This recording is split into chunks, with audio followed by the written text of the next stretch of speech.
আজকে না আমার বাড়িতে গেস্ট আসার আছে, তো সেজন্য আমি ঠিক করলাম আজ তো যিনি গেস্ট আসবেন তিনি আর কি নিরামিষ খায়। সেই ক্ষেত্রে আমি ভাবলাম তাহলে মটর পনিরটাই বানিয়ে নিই।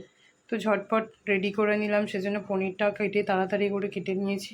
আর খুব হঠাৎ করেই এসেছে, সেজন্য কি করব বুঝে উঠতে পারিনি। আমার তো অলরেডি ভাত মাছ হয়ে গেছে, কিন্তু মাছ তো যেহেতু খায় না, ডাল এসব আমার হয়ে গেছিলো। তো এই জন্য পনিরটা করব, সেই পনিরের রেসিপিটা আপনাদের সাথে শেয়ার করলাম। হ্যালো বন্ধুরা, কেমন আছেন সবাই? আমি প্রবাসী মহুবন থেকে সবাইকে স্বাগত জানিয়ে আজকের ব্লগটা শুরু করছি। তো আজ এই পেঁয়াজটা কড়াইতে প্রথমে ভেজে নিলাম, তারপরে গোটা গরম মশলা দিলাম। তার আগে তো দেখলেনই পনিরটা ভেজে গরম নুন জলের মধ্যে চুবিয়ে রাখলাম, তাতে করে না সফট হয় পনিরটা। তো তারপরে পেঁয়াজটা ভাজা ভাজা হয়ে এলে, মানে খুব বেশি ভাজবো না, একটু নরম করব, নুনটা দিয়ে দিলে নরমটা হয়ে যাবে তাড়াতাড়ি, পেঁয়াজ টমেটোটা তাড়াতাড়ি গলে যাবে আর কি। তারপর ওতে দিলাম কয়েকটা কাজু, কিশমিশ আর আমন্ড। তারপর এটাকে ভালো করে নেড়ে ছেড়ে এর মধ্যে মশলাও দিয়ে দেবো, লাল লঙ্কার গুঁড়ো, হলুদ গুঁড়ো, কাশ্মীরি লঙ্কার গুঁড়ো সব দিয়ে ভালো করে নেড়ে ছেড়ে এইবার এই মিশ্রণটা, ও আচ্ছা এর মধ্যে আদা রসুনের পেস্ট দিতে ভুলে গেছিলাম, সেটা দিয়েছি। যেহেতু একটু ভাজতে হবে, ভালো করে কষাতে হবে, নাহলে আদা রসুনের কাঁচা গন্ধ ছাড়বে। তো এরকম কষানো হয়ে গেছে। এইবার এটা একটা মিক্সির জারে তুলে নেব।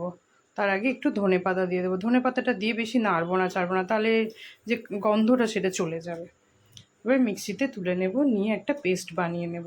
যতক্ষণ এই পেস্টটা বানাবো ততক্ষণ এবার আমি কড়াতে তেল দিয়ে দিই। কড়াইতে তেলটা যতক্ষণ গরম হবে আমার হয়ে যাবে মিক্সিতে ঘোরানো। এতে জিরে, শুকনো লঙ্কা আর তেজপাতা দেখুন হয়েও গেছে। আর দিয়েছি একটু ঘি, মানে 1 চামচ দিয়েছি তেল, আর বড় চামচের 1 চামচ দিয়েছি ঘি। তো বাটারও ইউজ করতে পারে, বাটারটাই বেশি ভালো হয়, আমার কাছে বাটারটা শেষ তাই জন্য আমি ঘি দিয়েছি।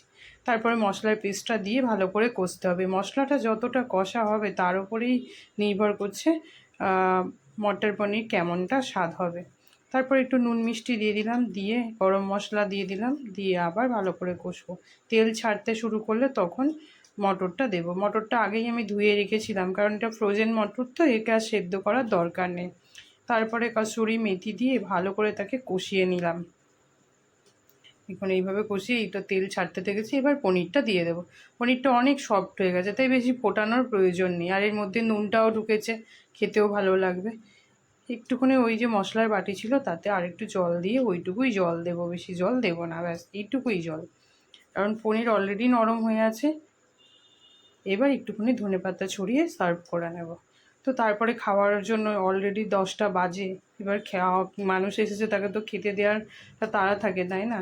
এবার আমাদের মাছ ভাত সেটা হচ্ছে আলাদা করে রেখে, ভাত ছিল তার মধ্যে শুধু, উনি তো আবার পরোটা আবার রুটি এগুলো পছন্দ করে, তাই 5টার মতো পরোটা করেছি, বেশি করিনি। একটু ভাত, একটু পরোটা, আর তারপরে খাওয়া দাওয়া। এই যে মাছের তরকারি বললাম, একটু ফুলকপি আলু ভাজা সকালের ছিল, এখানে ভাত ছিল, ব্যাস এই হয়েছে আমাদের রাতের ডিনার। ও খেয়ে তো খুবই নাম করছে, কি আর বলবো। তাহলে ভিডিওটা আজকে এখানেই শেষ করছি। ভালো থাকবেন, সুস্থ থাকবেন।